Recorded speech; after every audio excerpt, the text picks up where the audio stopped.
Anybody new here? You're new. With the camera, you're new? Yeah. Really?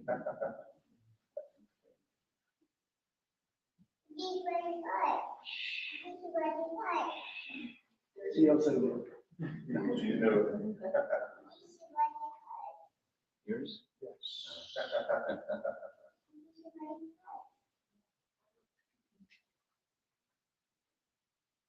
Popular? Let's see what happens. Okay, I'm going to sing a song that you may not know the words if you're a new person. It's a song that has just 8 names of Krishna, and it specifically names of Krishna in Vrindavan. Very simple. Oh, look at this. He has the words. Yes? But that's too far away for people to see. You can move closer.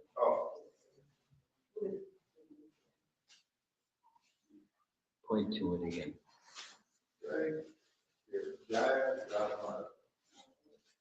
You can see?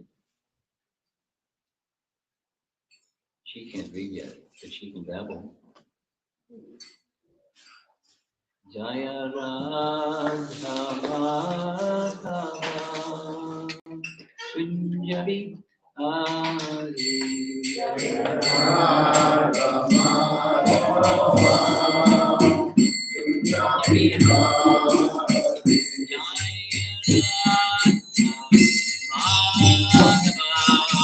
Kunjabi Hari Jaya Radha Madhava Kunjabi Hari Gopi Jana Bala Giri Giri Gopi Jana Bala Giri Gopi Jana Bala Giri Gopi Jana Bala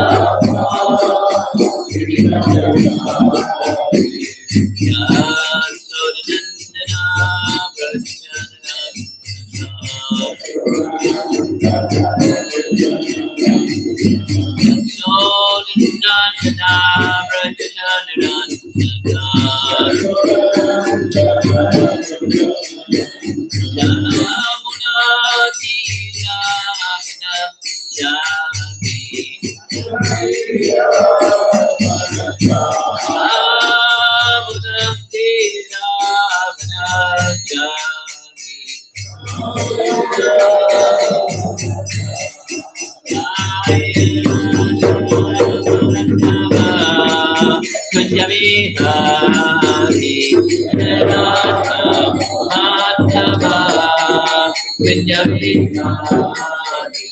Jaya Radha Madhava Kunjabi Hari Jaya Radha Madhava Kunjabi Gopi Jana Gopi Jana Giri Gopi Jana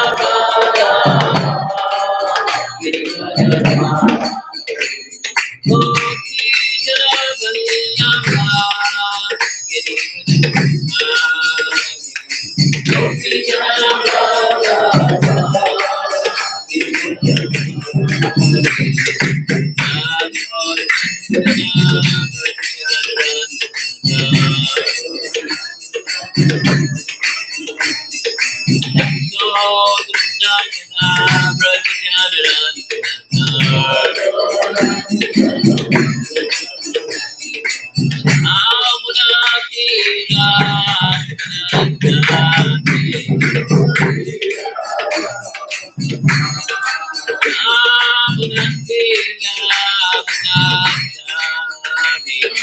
Gopi Jana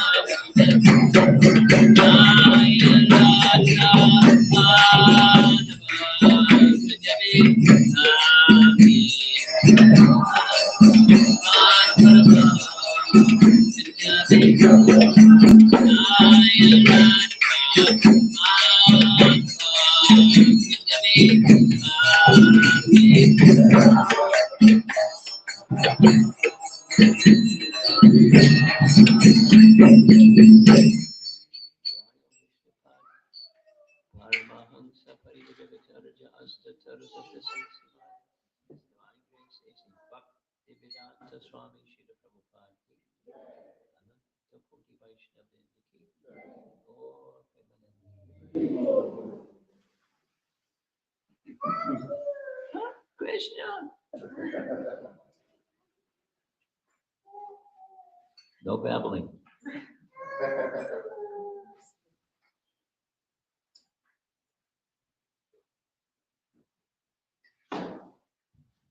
Let's see what happens. I know what's going to happen.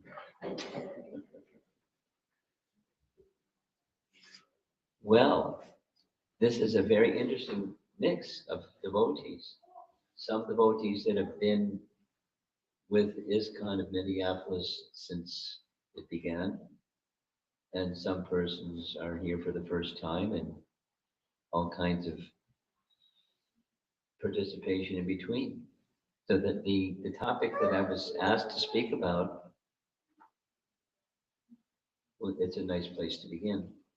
Lessons in Bhakti for beginners or for newcomers. Lessons in Bhakti for newcomers.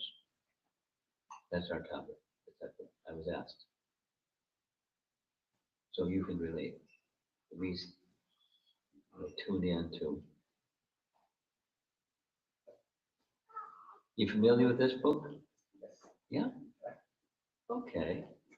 So not completely beginner. Not beginner. Huh? Beginner in this place. Okay.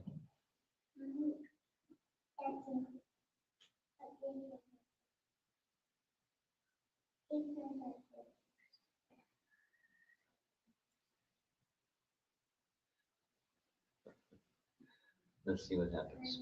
We do have the kids' room back here. With a chair. That's a good So idea. she can still hear. That's a good idea.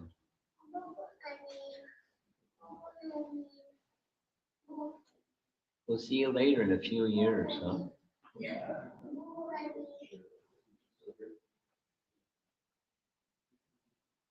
You better, someone better show her where it's suitable for her to go. And you can still hear. Go with her. Yeah.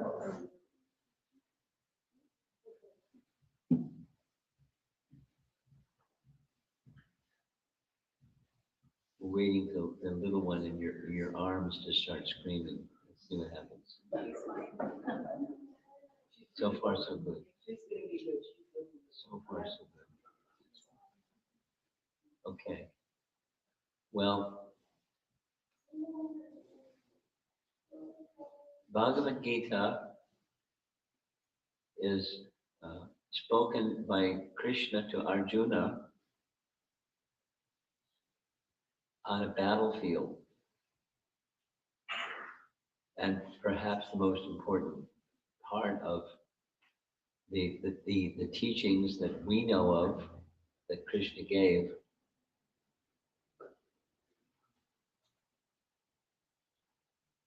during his presence was this teaching of Bhagavad Gita. And the teaching of Bhagavad Gita was to a very dear devotee and friend, both Bhaktos Hime Sakacheti, is both his dear devotee and friend. However, Arjuna lapsed into a state as if he didn't know what he knew, or he became forgetful of what he knew. And so he began asking questions like a newcomer.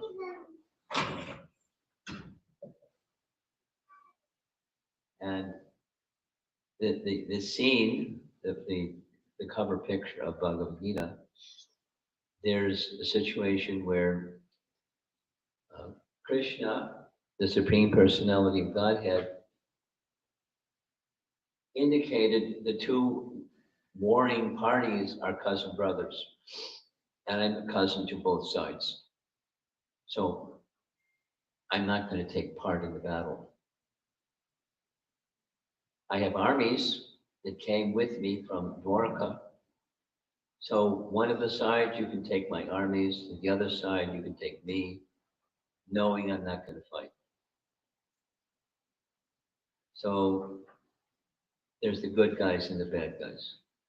And the bad guy side, Duryodhana said, I'll take your armies, thank you. And Arjuna said, I have no need for the armies, I'll take you, thank you. So Krishna said, okay, but I'm not going to fight, but I can be your chariot driver.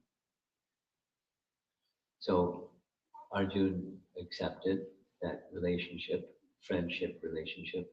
But Krishna is the servant, in the subordinate friend in that relationship, at least while he's the chariot driver.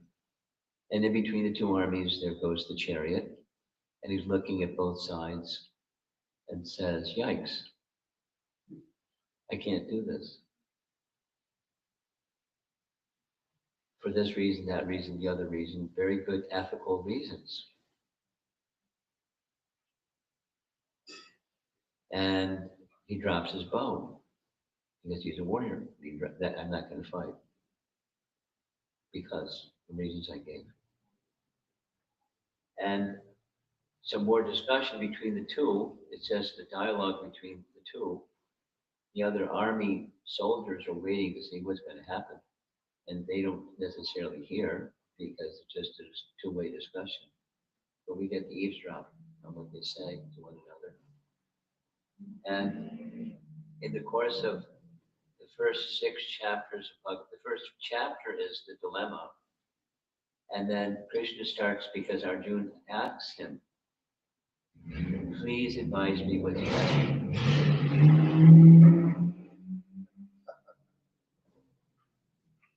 Minneapolis. Please advise me what's best for me to do.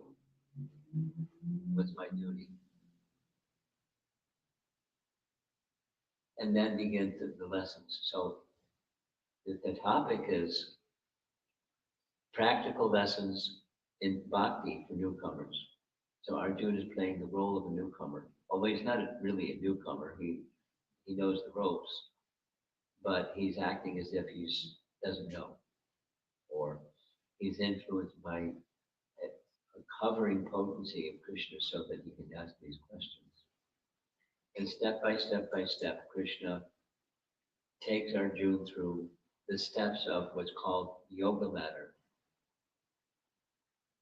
Sankhya yoga, Buddhi yoga, Karma yoga, Jnana yoga, Dhyan yoga, Bhakti yoga. Uh-oh. Bhakti yoga. So our topic is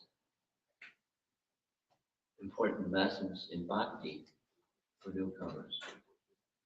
So one of the things that's important to gather about bhakti yoga is the preliminary lessons are helpful, although they don't in and of themselves create or destroy bhakti. Because bhakti is a Sanskrit word that is derived from another Sanskrit word named or called bhaj, or the root word for bhakti is bhaj, B-H-A-J, and it becomes bhakti. So the meaning of bhaj is service. Therefore, the essence of bhakti is service. And the other particularly popular or well-known is the system of cultivation of knowledge, where the idea, for some people, the people that have the idea of being spiritual, is they want to cease material activity with the aim of becoming one with spirit, or one with Brahman, or one with the effulgence emanating from the body of the Supreme Lord. That's their target, their objective. But in that process, 2 things. There's no service, because the idea is cessation of material activity, and since they don't have an idea of spiritual activity based on activity, the idea is to terminate activity by the process of meditation and vibrating sacred syllables like the chanting of Om and other processes that diminish to the point of nil material activity. The Sanskrit word is nirvana. Nirvana literally means cessation of material existence. So the state of enlightenment for those folks, the Gandhis, is nirvana, or merging with Brahman. Brahma Sayuja Mukti, becoming one with Brahman. And bhakti is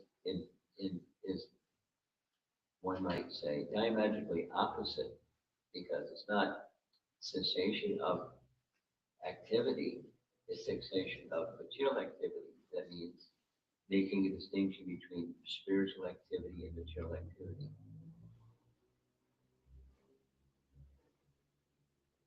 And it's very simple. The material activity means doing something with my senses to satisfy my senses. Let's go back to Arjuna on the battlefield. Arjuna, his moral and virtuous ideas were centered on himself, his happiness. My happiness will be destroyed if I go ahead with this battle because, some good sounding reasons. One of those good sounding reasons is, on the other side, there's my grandfather. And in the absence of our grandfather raised us as little boys. He was so kind. Now he's on the other side. And I have to fight against my grandfather. I can't do that. I can't do that. It's unethical. And the person who I learned military skill from, he's on the other side. Dronacharya. And other personalities, they're my cousins. And I have to fight till they're dead. And that's victory, and I can't do that.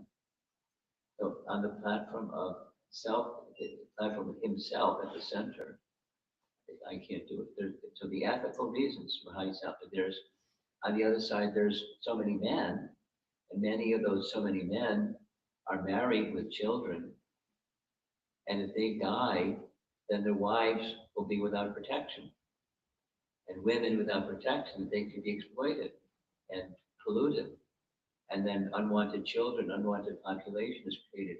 And I'd be responsible for that. I can't do that, etc.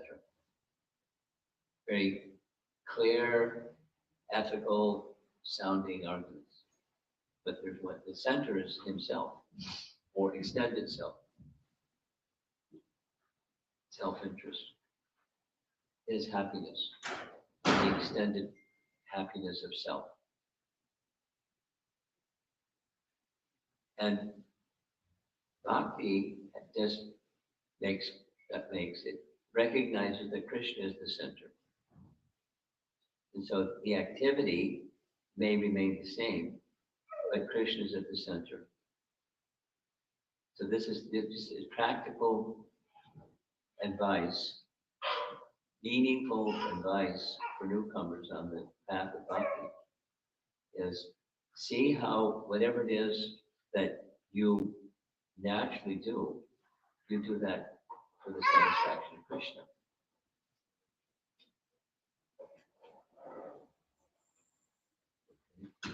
Two down and that's it.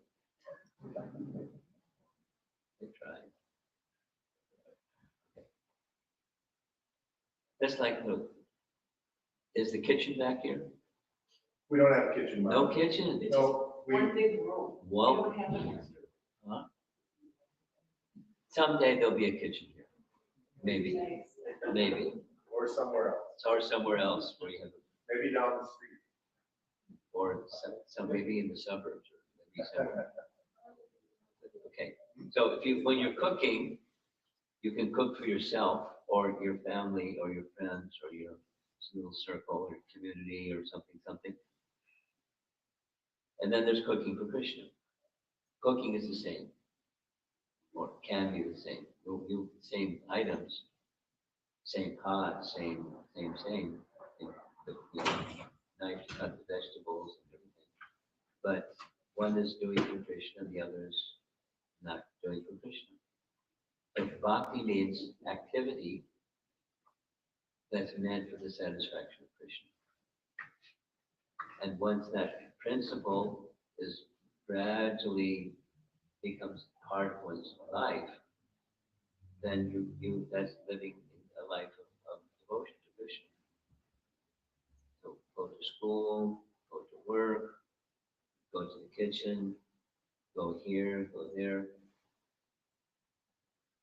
do this, do that, for the satisfaction of Krishna. So learning the art of activities meant for the satisfaction of Krishna. And what are some of the ways to help revive or reawaken that consciousness? And it's simple principle is sound. So this is practical advice in bhakti for newcomers, is sound vibration. Because everywhere there's sound. Radio, TV, and music, and this, that, sound. People conversing, children crying, things like that. There's sound. And the quality of the sound is going to determine the quality of consciousness.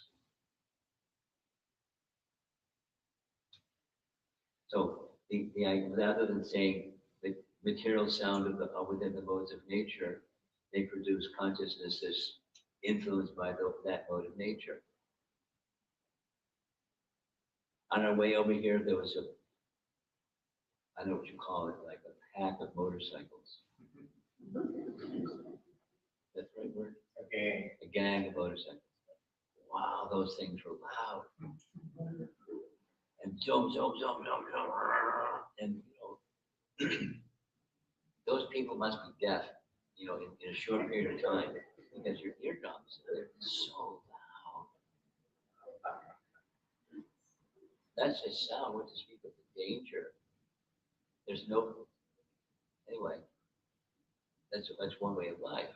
Material sound, just hear the sound of motorcycles, and they go, where are they going to go? They go to a place where they hear loud music. It's a certain mode of nature that is built or fortified by sound, etc. There's mode of passion, there's mode of goodness, sounds, and people that hear the mode of different sounds from different places, from different sources. And transcendental sound includes the chanting of mantras and the recitation of Srimad Bhagavatam. And just by hearing the recitation of Srimad Bhagavatam, supposing someone doesn't understand the words, I'll give a little example. There are times when Prabhupada, in most places, even in India, he would speak in English. When the audience was not necessarily English speaking, he would speak even commonly in English, but sometimes he would speak in Hindi. And then at the beginning, they're up on a platform, like a Congo program, and there's nice kirtan, everyone knows the kirtan. And then kirtan stops, and then it's time for a lecture. And when the lecture begins, Prabhupada would sometimes speak in Hindi. And the American devotees would look at each other, and they get up like it's time to leave because they don't understand Hindi. And Prabhupada would say in English, no, stay. Even if you can't understand because it's in Hindi, listen because it's purifying. The sound vibration is purifying. The cognitive effect of knowing the meaning of the syllables, etc., is one thing. But the purifying is whether you know the syllables or not. The sound vibration is purifying. Just like, there's a couple of plants on either side of the altar. Plants are hearing. And fortunate plants, they get to hear kirtan regularly. And, the cognitive faculty isn't that of a human. But the spiritual effect, because there's a soul within the plant, is getting benefit. There's very nice teaching. I'm going to share a very nice teaching from Jiva Goswami. I like Jiva Goswami. We discussed a little bit about Jiva Goswami already. So Jiva Goswami explains that the process of bhakti is so powerful that even unknowingly, less than human forms can get great spiritual benefit from unknowingly engaging in bhakti. And for evidence for that statement, to support that statement, he cites something from Padma Purana, where in one temple, they offered to the deity of Lord Vishnu a ghee lamp. And the ghee lamp in that particular place was like a bowl and then a cotton wick sticking out of the bowl, and they would light the wick, and the wick would burn and it would draw from the ghee lamp so it would stay lit. Well, there was another friend on the altar namely Mr. Mouse. And Mr. Mouse would come and he would drink ghee from the ghee cup regularly. One fine day, he made a mistake. He got too close to the ghee wick and his fur caught on fire and he died. This is from a Purana. Think Agni Purana. And in his, Padma Purana. And in his next life, he became a she. Maybe it was a she mouse too. She became a queen. And in that life as a queen, she had a natural liking to worship the deity of Vishnu by bringing fresh ghee lamps.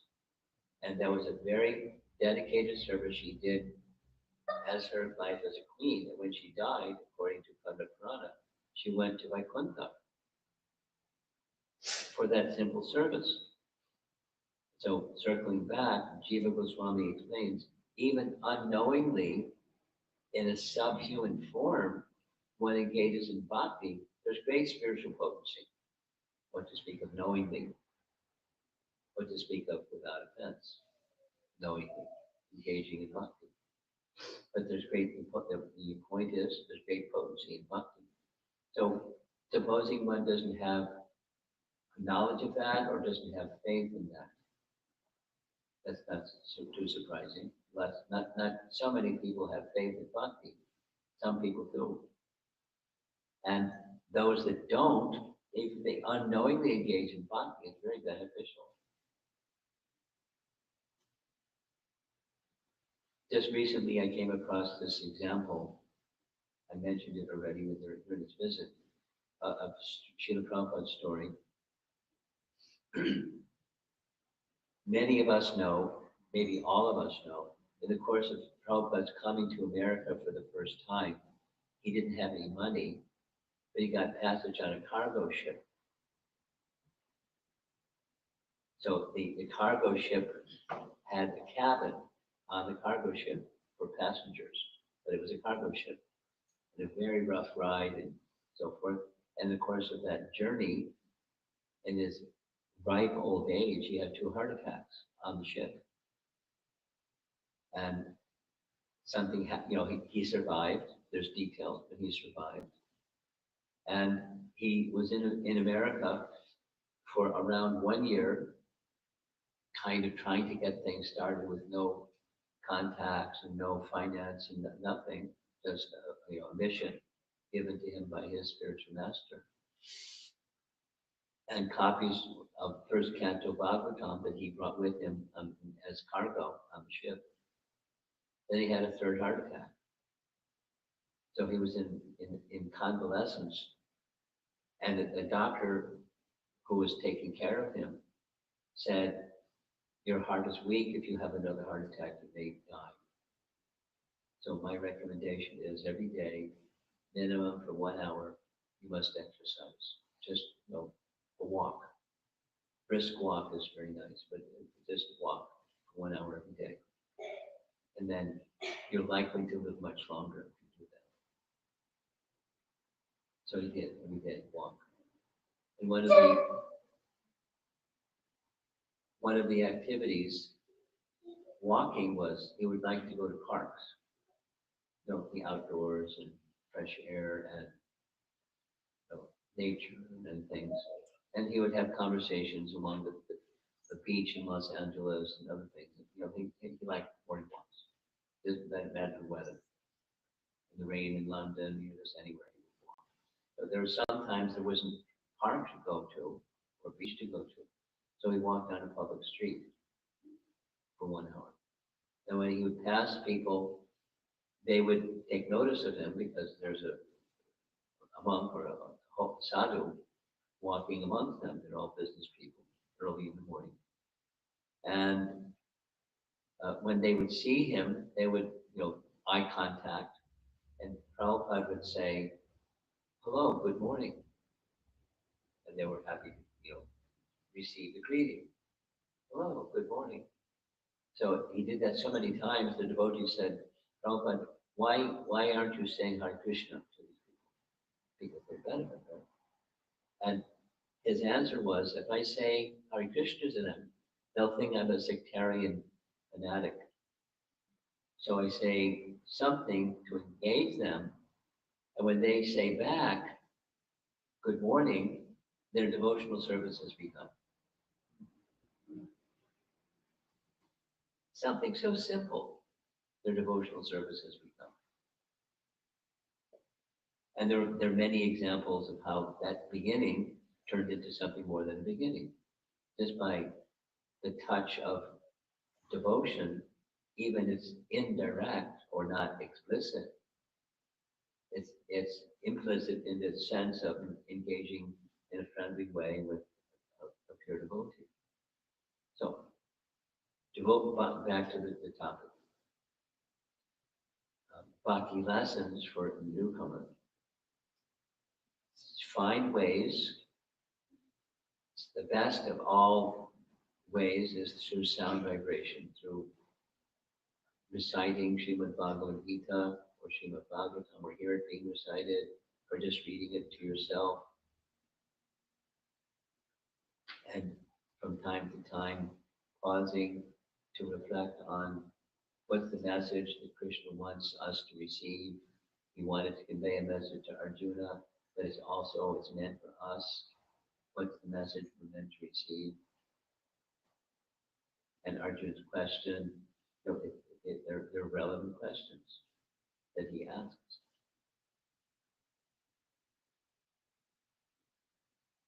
The principle of bhakti is to try to understand what it is that Krishna wants, and then to try to satisfy that which Krishna wants. It's called love. When there's a cultivation of a relationship with someone, that meaningful relationship, you want to find out what they like, what makes them happy, what's meaningful to them.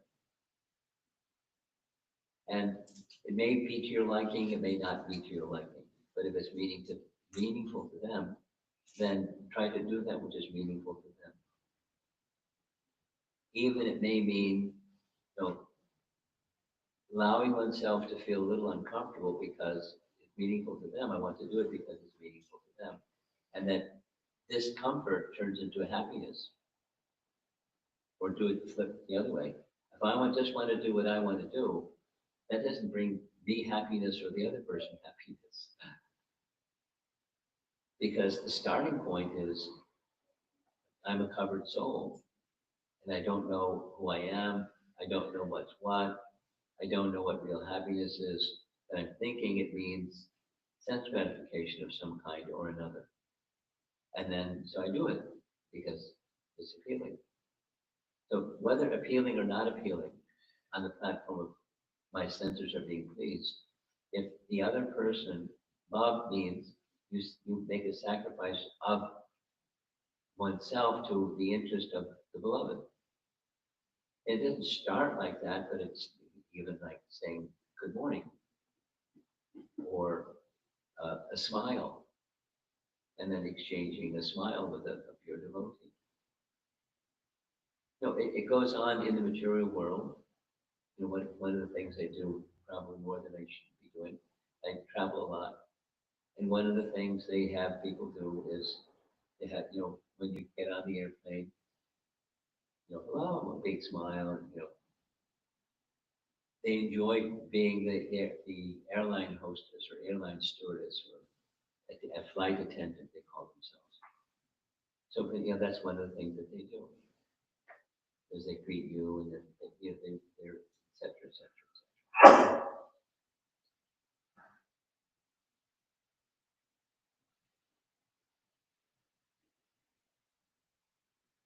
Another little point about rendering service. During the month of December, I visited 5 temples on weekends. There were 5 weekends in December. And 4 of those 5 weekends in December, there were japa retreats, ranging from Phoenix, Arizona, to Houston, Texas, to central New Jersey, then all the way over to Portland, like, big stretch. So japa retreats in those 4 places. And one of the things I noticed when we have japa retreat is if the special day dedicated to chanting japa, the 64 round day we call it, there's a lot of people that come to the temple that don't know what the heck we're doing. Again, especially when it's on a Sunday. So on Sunday is a common day, like, in America, people go to church, or they go to a temple, or they go to a mosque on Sunday. It's common. So many, many, many people. We're sitting there, maybe 80, 100, whatever the number of people is, sitting there chanting on our japa beads, and people come in with their family and kids and the whole shebang, and they're like, "What's this?" They shrug their shoulders and they keep going, and like we're not there, and they come before the deity and they do their ritual that they're accustomed to, with their palms folded, pranams, and it's funny what feels. Sometimes they do a circle, sometimes they pay obeisances, sometimes this and that, something like that. So it used to, they really had it together. They had someone that was just assigned, and it was quite fitting their nature. They would softly call people to the side when they saw they were looking at the spectacle in front of them, a room full of chanters. What's going on? And then on one hand, they had a set of beads that they wanted to sit and join us for chanting for 5 minutes.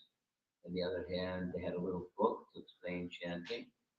And, just a friendly, warm enchanté, getting to know them, and what's your name, and you can sign our guest book, you can find out about our, just like orient them to what's going on, so they're not feeling strange, as opposed to some places that just let them come and go because they're just come and go anyways. But a relationship, and establishing a relationship on a very simple basis can begin a relationship where it's more than a simple basis. They like the vibration. It's in the room of everyone, some 100 plus people softly chanting the Hare Krishna mantra. It's a purifying sound vibration, whether they understand what it is or not. It's a purifying sound vibration. It's a very nice beginning in bhakti process to welcome people, like those of you that are coming first time and so forth. Feel invited and welcome, and come again, and be some exchange that invites you to come again. Like nice kirtan, and sweet sound, and then this message of Bhagavad Gita. And then step by step, take some literature with you, encourage somebody who comes, gift copies of something, because it's nice when people receive a gift. Maybe many of us, I'm one, that the first time I received a Krishna conscious literature was just a Back to Guided magazine, and somebody gave me a copy and I didn't know what it was. But because it was from a person that I had some friendship with, I had some interest in person. So I eventually read the book, read the magazine, and it helped me to understand a lot of things. A little bit about fun, for sure. So step by step. And one last thing, because somebody after one of the programs came up and said, I have a hard time with fun. Wow. And, you know, because, that they gave their becauses. And, you know, I can do this and I can do that, but, you know, I have a hard time with chanting and this, et cetera, et cetera. And this particular individual was that kind of individual that is stuck. And no matter what I said, they went back to their butt. Their stuck position. So in very simple terms, what I tried to help them, I think they got it, is that those things that you like, do that. It doesn't have to be big, and it doesn't have to be something you're uncomfortable with, but something that you like and you can, it's relatable. You do that. But do it every day. I asked them 3 times, you brush your teeth? Oh, of course I brush my teeth. You brush your teeth every day? Or it's just some days? Every day. So find some things that you like that connect with service to Krishna and do that every day. Then it was, yeah, but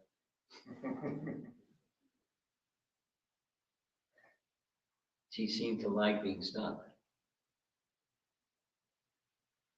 I mean, to like the discomfort of being stuck. Anyway, you don't have to be stuck. You don't have to identify with the mind. We tried that one. There's you, the observer of the mind, and there's the mind, and there's what's going on in the mind. You're not the mind, you're not what's going on in the mind, you're the observer. Who are you? Try to understand. This is it's very basic teaching of Bhagavad Gita. Who are you? Who am I?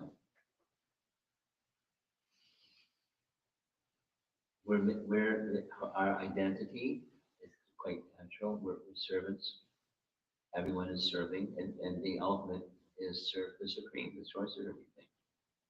And find that which you're comfortable with, that fits on with the teachings of Bhagavad Gita, like everybody eats. So take that which has been offered to Krishna as part of what you do every day, like you brush your teeth. So you eat every day too, and then make it to the degree that you can do this and you're comfortable with it.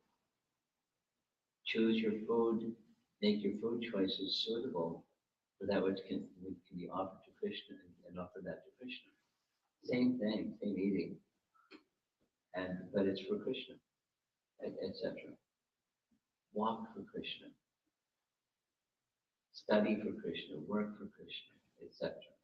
But these are teachings in Bhagavad Gita that are preliminary at least, and then at best, your Krishna connection is established. Little bit by little bit by little bit becomes your very life. And that's what it has become for some of us. We do many things, but our very life is our service to Krishna, and that's healthy life. The unhealthy life is the material condition that doesn't bring us happiness. It doesn't bring others happiness either.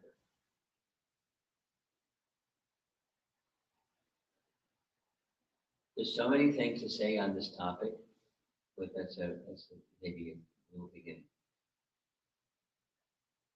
If you don't have Bhagavad Gita, take a gift copy of Bhagavad Gita with you. And little by little, you read something, so read something, little by little. And then discuss with others who are also learning and practicing, and you'll find your life enriched, or transitioning from material to spiritual by bhakti.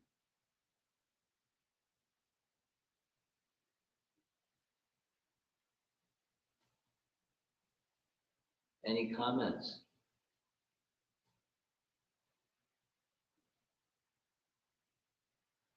Yeah.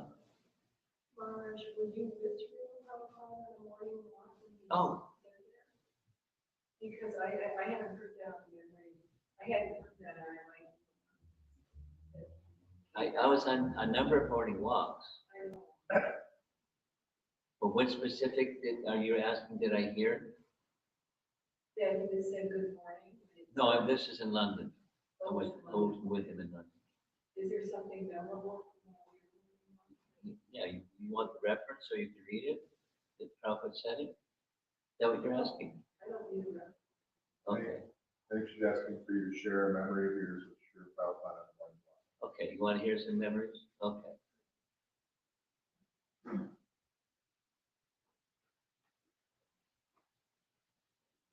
There are two favorites. One of them was in Brooklyn. There's a park in Brooklyn called Brooklyn Battery Park. And there's a lake. So when Prabhupada would walk, he had a cane, and you could hear the clickety-clack as it hit the sidewalk. And then when he would stop, and there was like this collision, everyone stopped, he wanted to say something.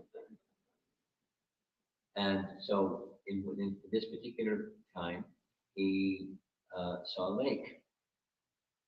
And he pointed with his cane to the lake, and he said, okay, to go there. So he said, sure. So he went off the sidewalk towards the lake. We went to the lake, and there were some ducks in the lake. It was summer. And the ducks came and quack, quack, quack. So Prabhupada asked, does anybody have prasadam? Somebody had some prasadam in their book bag, the shoulder bag. And so they pulled out the prasadam, and Prabhupada said, feed the ducks. And they would, toss the little pieces of bread or chapati or whatever it was. And the ducks would crane their neck and quack really loud. And they would throw it to the duck that quacked loud. And then went on for some time, and the bread was gone. So he returned, and then Prabhupada stopped and said, so what did we learn today? And everyone looked at each other. He said, the lesson is the duck that quacks so loud. He looked at us and nodded, so the message was clear. Not just about ducks, but one who's enthusiastic for mercy from Krishna, they get the mercy from Krishna, being enthusiastic for the mercy of Krishna.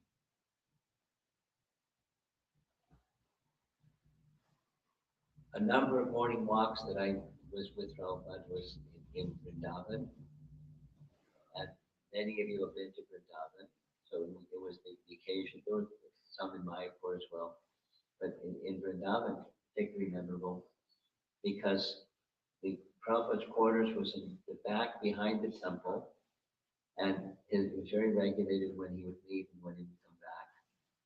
So it was around a little bit before 6 o'clock, because the DDB was at 7 o'clock. So the hour walk. So he came from the back side of the building where his quarters was, and come along the side, and then head for the front gate. And as we head for the front gate, there was a little kirtan to see him off for his morning walk. And many of the devotees stayed, and some of the devotees went, and I went commonly. I don't know, he was a privileged fellow or something. And when you get to the gate, you make a right-hand turn. In those days, there were not shops across the street. Now it's chaos. At that time, it was just agricultural fields in all directions. But right across the street was shops. So we made a right-hand turn along the path. It was a paved road. We walked, and then at a certain time, he turned around, and we all turned around and came back. And that's where one particular morning when we were coming back, we heard the kirtan in the distance. Prabhupada said, "Where are the devotees?" And the reply was, "Prabhupada, they're at the gate waiting for you to come back." And then Prabhupada didn't say that's not what I was asking, but he said, when there is an opportunity to be with the spiritual master, one should seek that opportunity to be with the spiritual master. That's what he meant. Where are the devotees? There were not so many of us in the morning walk. They wanted to give the message. And then he went on, he elaborated. The elaboration was, when there's an opportunity for physical association, one should accept it, be eager for it. And that when there's physical association, there's also vani, or sound. And of the two, vani is more important than the physical association. And the physical absence of the spiritual master, vani is what we have. And then he said, I feel no separation from my Guru Maharaj because his instructions are always with me. He looked around at us and put his cane in the pavement and carried on. He wanted a little lesson. Another morning walk, and he went for a far distance, way down. There's like a grove of trees. There was on the right. Now probably buildings and stuff. So he looked at it. It was like a little forested area. He looked around and there was no path, so he just trekked through the forested area, and he came to a tree that had little pods hanging from it, and he started pulling on one of the pods and asked, "Is this edible?" And he was just describing that the sadhus would live on whatever nature would supply. They didn't have agriculture and gardening; they just whatever nature would supply. And so then he had asked, "Is this edible?" And somebody knew, and yes, it was edible. And so he was just making a point of simple living, high thinking, because that was a topic he expanded upon very much. He liked it. Giving lessons, practical lessons always, even when he was getting his exercise. But, giving teachings for us to live by. There's three.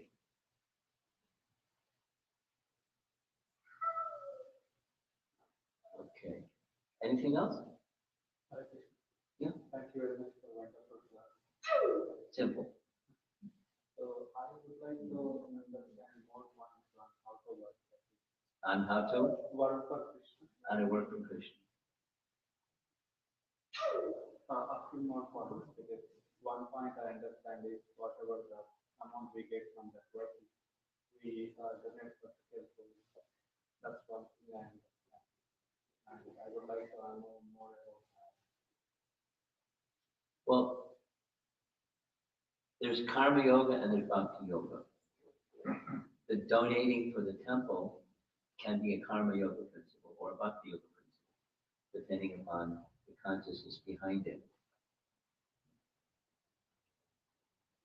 So the consciousness behind it for a karma yogi is, I don't want entanglement, but as Krishna says, you're entitled to perform your prescribed duty, but you're not entitled to the fruits. So what do you do with your fruits? You offer the fruits to Vishnu, and that way you're not entangled with the fruits or the karma of work and the fruits of work. But the work for Krishna, which is your question, it's not just for the purpose of freedom from entanglement, it's for the purpose of satisfying Krishna. So whatever it is that you do, the consciousness behind that which you do, whatever that is, your profession or your household duties or whatever. So there's the dharma side. I work and I maintain my family with the other portion that I haven't donated to Vishnu. And then there's the bhakti side, that where Where did the ability to have a family come from? The ability to work and have some earnings. It, everything belongs to Krishna, and let me engage myself according to that consciousness, that conception. So it's not just a duty that is part of my dharma, that I work for my family and maintain my family, but I'm working for Krishna. And part of the subset of what I do for Krishna is the maintenance of my family. Where do I get the ability to work? Where do I get the ability to earn? Where do I get the ability to maintain?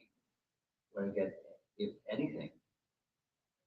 And with that recognition from where everything comes, let me make this offering unto Krishna. My life, my work, my activities, my words, my everything. This, cooking, eating, with Krishna at the center, because that's part of what comes from the fruits of the work. That I don't just donate to the temple. Give to Krishna, you give it all to Krishna. Even that part is my maintenance part. That goes to Krishna too. The consciousness behind the activity is the important part. Then follows what you do. Therefore, a very important principle of cultivating that work for Krishna consciousness is sound. Chanting of japa, where I'm not distracted by some stuff. So figure out a way to do that. Find a nice quiet place where it's just you and the holy name, or you and the deity and the holy name, or a quiet place. And try to become absorbed in the sound, the chanting, and the calling of Krishna, and then hearing of Krishna's message of Bhagavad Gita and Srimad Bhagavatam with similar absorption. When those two things, chanting and reading, the hearing of scripture, become qualitatively improved, my consciousness of working for Krishna will also improve. When the spark becomes a flame, becomes a blaze through the process of hearing.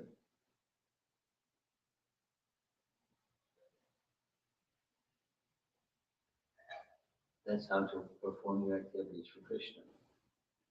So the hearing process is imperative.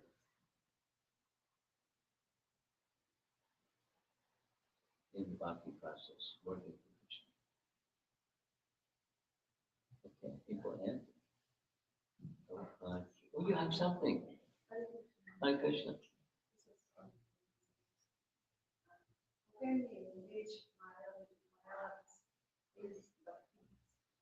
How can you interest Mayavadis in bhakti? That's your question. The minimum, like I'm expecting them to contribute for Krishna's sake.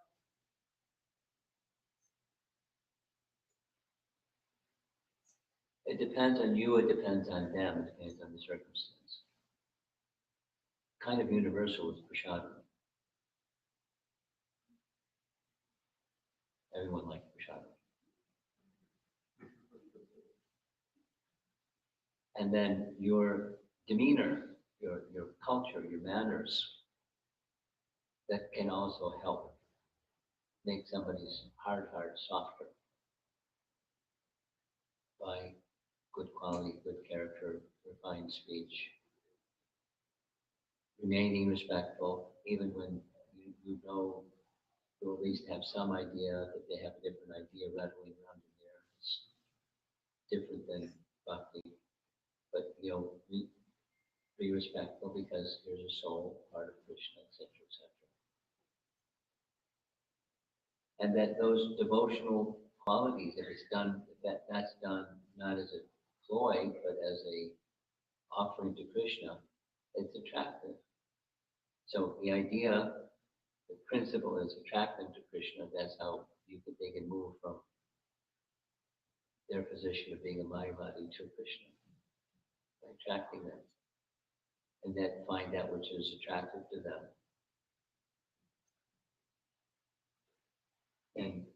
this far.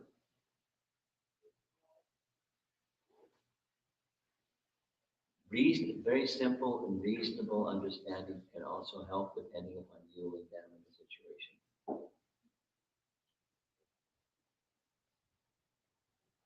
Like, you'll explain the nature of a relationship, the nature of love. Real happiness is where there's love, for love there has to be two, can't be one. Philosophically explain, if by studying Prabhupada's books, you'll find explanations of Sarvam Kalvidam Brahma and other phrases and slogans that they like very much. And explain it in a different way than they're used to hearing.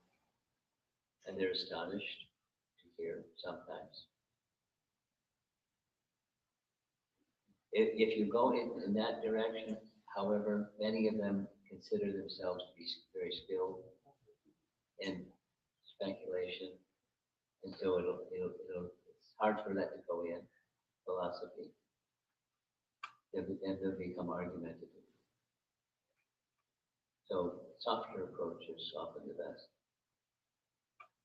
Good character, respect, treating with dignity, etc. And it's and they are sometimes are moved by bhakti in that way, subliminal. It goes in. It's different than what they're accustomed to. It's attractive. Krishna is all attractive. So attract them to Krishna. Prashadam is a good start.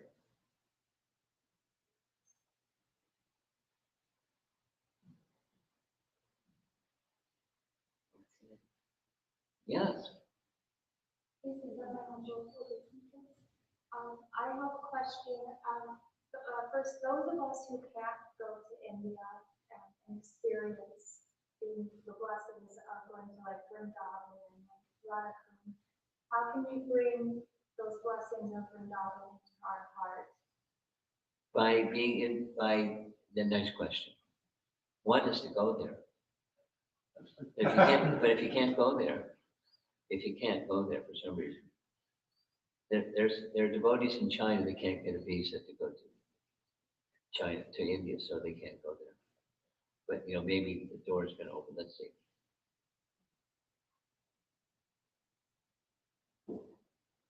Association with those that have that in their system. The writings of the six Goswamis are fantastic examples because they're there. Their heart is there. And there's something about that feeling that they have of being in Vrindavan that's so wonderful. It's contagious. You can become infected in a good sense. They have the bhakti disease. Vrindavan bhakti disease, Raja bhakti. You'll become infected. It works. There's a nice book written by Raghunath Das Goswami. You've heard his name. So the title of the book is Mana Shiksha, and one of the verses is basically an instruction to his mind on how to attain shelter of Vrindavan. And he advises specifically, steps, certain principles, 3 or 4 certain principles. You adopt these principles and you're there in the association of those that are there. And by hearing from them and immersing yourself in their mood, that mood becomes your mood.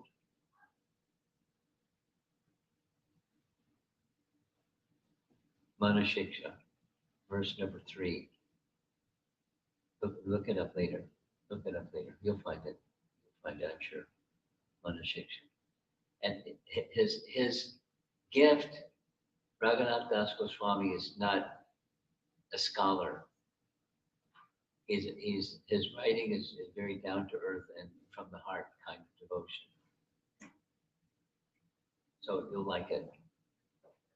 Manashiksha.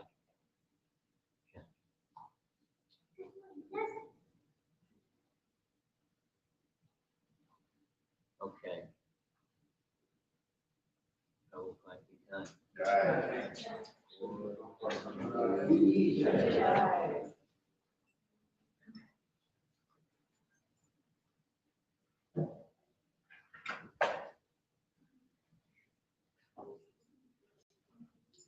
You like praying with Dhamma? You like the other drum better than the Yogi drum?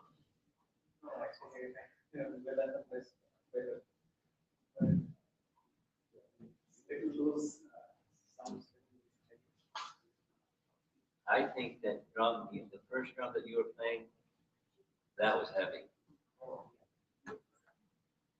You were enthusiastic. It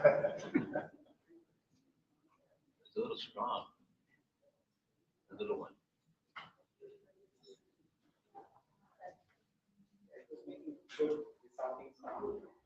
But you don't have to bang it so much. Somewhere in between. Not just pat it, but don't bang it, just somewhere in between.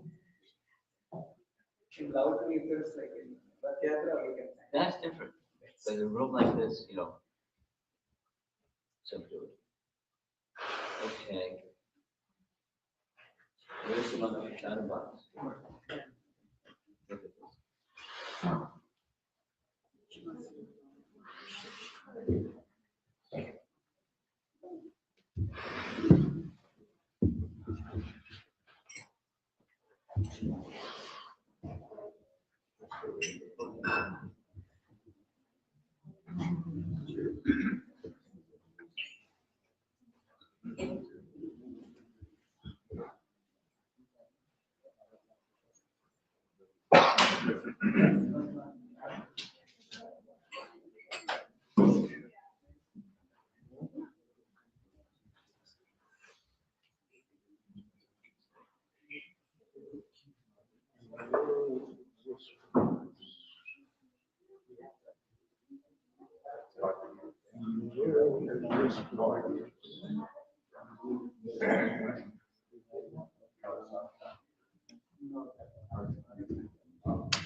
Three university students are.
Okay. Okay.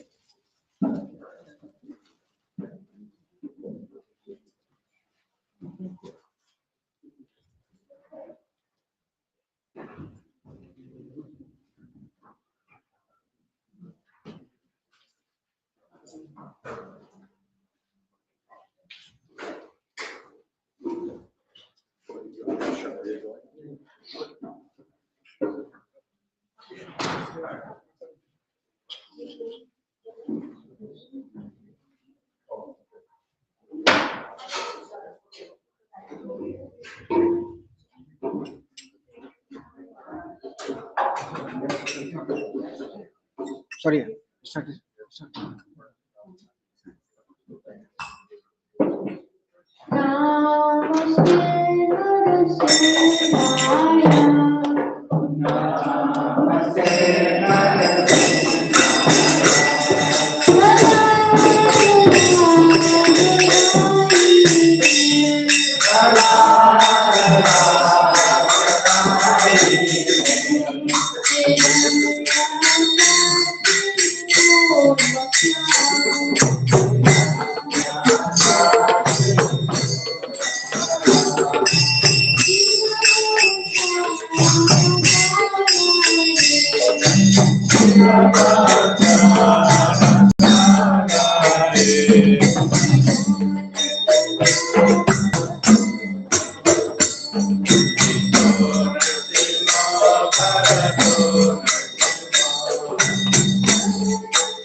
Hare Krishna. That concludes our program part of the evening. So now we're going to have the piece.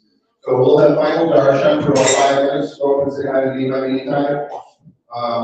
Just as Maharaj was talking about, you want to chant the whole day, you read about Krishna in Bhagavad Gita or Bhagavad Gita. Every Tuesday,